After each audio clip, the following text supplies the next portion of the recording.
होती है, क्योंकि चाहे कोई भी योजना कितनी भी अच्छी तरीके से न क्यों ना बनाई गई हो शासन में, केंद्र सरकार में, राज्य सरकार में, लेकिन यदि उसका धरातल पे क्रियान्वयन अच्छे से ना हो तो फिर वो विफल होकर रह जाती है योजना।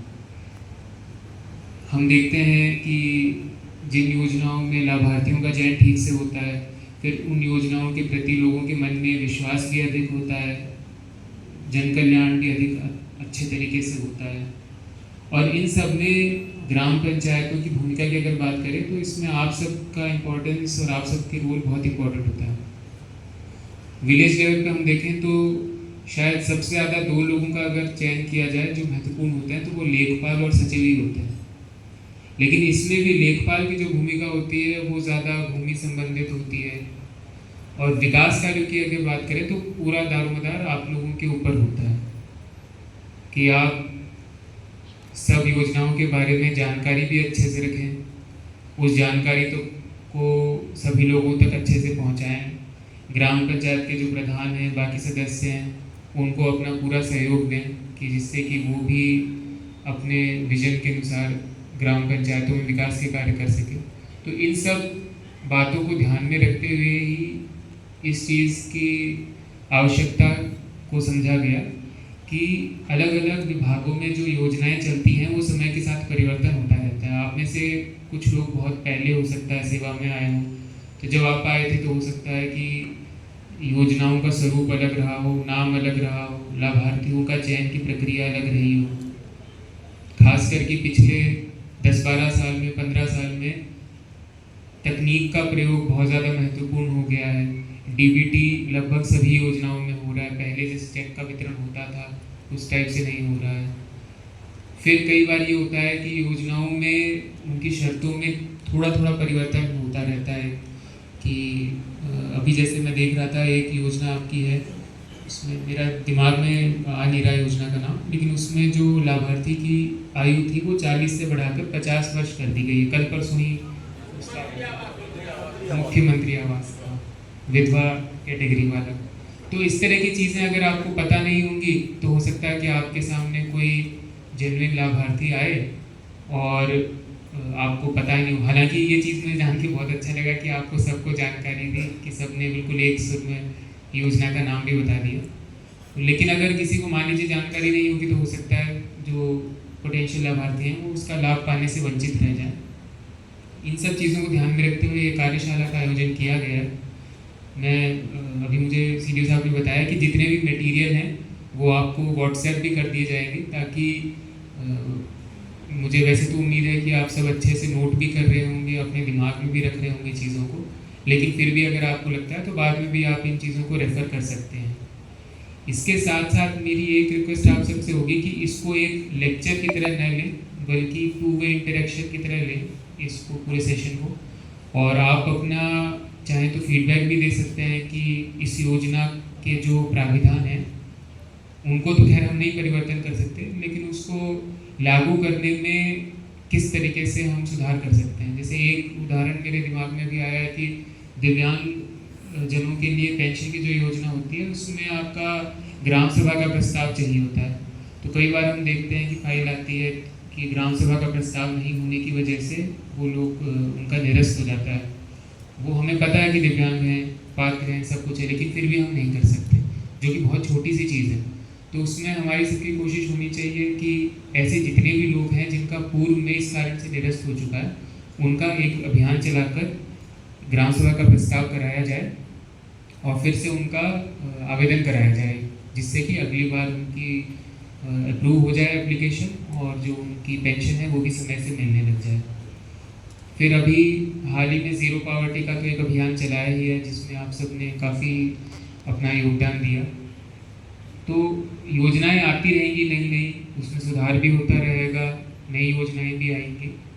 तो मैं चाहूँगा कि आप सब इसको अच्छे से समझें, कौन कौन से विभाग की क्या क्या योजनाएं हैं, और एक समेकित अपना व्यू बना के रखें, ताकि जब भी कोई लाभार्थी आए तो आपके दिमाग में एकदम स्पष्ट होना चाहिए कि हाँ, इस लाभार्थी के लिए इन इन विभागों की ये योजनाएं हैं।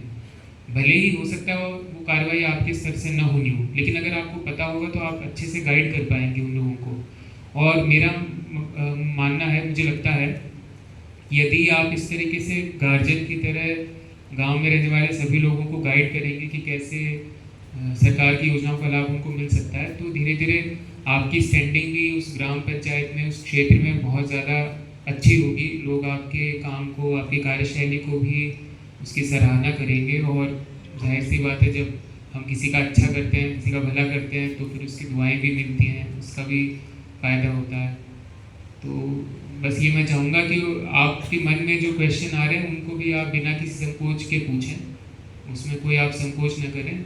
और चाहे वो कोई क्लैरिफिकेशन हो सकता है योजना से संबंधित, या कोई नई डाउट आ रहा हो, या कोई अपना फीडबैक देना हो, तो वो दे दीजिए। इसमें आज हो सकता है कि सारी विभाग कवर न हो पाए, क्योंकि काफ़ी डिटेल में सारे डिस्कशन हो रहे थे, तो अगर ज़रूरत पड़ेगी तो दोबारा हो जाएगा।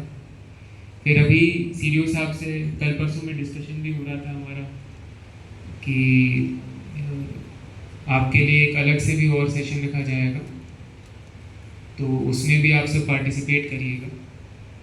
बाकी और कोई चीज़ मेरे दिमाग में आएगी तो मैं उसको ऐड कर दूंगा। अभी जैसे कुछ आपके बीच में से कुछ साथियों को सम्मानित किया गया है, ये तो केवल एक चीज़ थी जिसके आधार पर सम्मानित किया, लेकिन मुझे पता है कि आप में से कई सारे लोग ऐसे भी हैं जो कि अलग अलग योजनाओं में अपना स्पेशल फोकस देकर, एम्फेसाइज करके इनको, स्कीम्स को इम्प्लीमेंट कराते रहते हैं। तो हो सकता है कि सबका सम्मान आज नहीं किया गया हो, लेकिन जो भी आप काम अच्छा कर रहे हैं वो किसी न किसी लेवल पे रिकॉग्नाइज भी होता है और अप्रिशिएट भी होता है। तो मैं चाहूँगा कि आप इस चीज़ में लगे रहें। अभी हमारा वृक्षारोपण का भी अभियान चलने वाला है।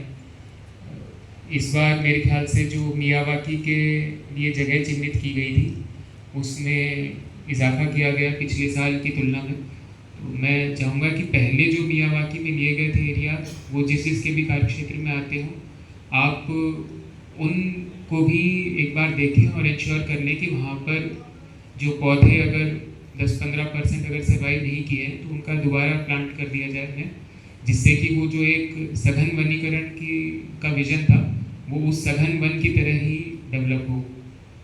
और बाकी आगे जो होगा वो तो हो ही जाएगा। तो इस तरीके से आप अपना केवल 1 साल का न करके अगले 5 साल का विजन बना लीजिए कि अगले 5 साल में आपको जो जो भी ग्राम पंचायतें अलॉटेड हैं, उसमें आप कहाँ कहाँ पे क्या क्या काम करेंगे।